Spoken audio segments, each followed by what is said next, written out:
నాకు ఈ ఓంకారం వినపడే వరకు నెక్స్ట్ పదానికి వెళ్ళండి. దుర్గాయై నమః. ఇంకా పెద్దగా దుర్గాయై నమః. ఈరోజు దుర్గామాతాదేవి యొక్క అష్టోత్తరాన్ని మీకు చెప్పడం జరుగుతుంది.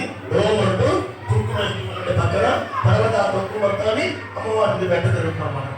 ఓం దుర్గాయై నమః. దుర్గా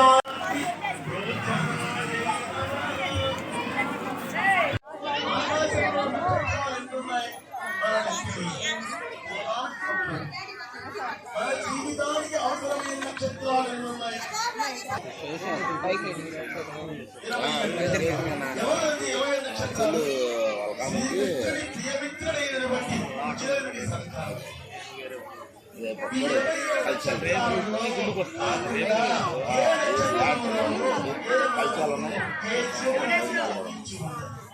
అశ్వని భరణి పుట్టిగాను అలా 20 నక్షత్రాలు. ప్రతి నక్షత్రానికి ఎన్ని పాదాలు? 4. ప్రథమ చరణం, ద్వితీయ చరణం, తృతీయ చరణం, చతుర్థ చరణం. పాదదోషాలు, వాస్తు దోషాలు, గ్రహదోషాలు, రాశి దోషాలు అన్ని పటాపంచలైపోతే పరిపూర్ణమైన మానవిక తయారులతో దారిద్ర్యం అనేది మన పరిచారం. సర్వస్వం ఈరోజు దుర్గామాతాదేవి యొక్క అష్టోత్తరాన్ని చెప్పడం జరుగుతుంది. ఓమంటూ పక్కన తర్వాత మొత్తాన్ని అమ్మవారిని పెట్ట జరుగుతున్నమాట.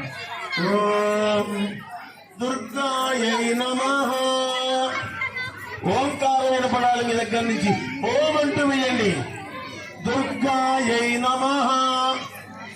నాకు మీ ఓంకారం వినపడే వరకు నెక్స్ట్ పదానికి వెళ్ళండి.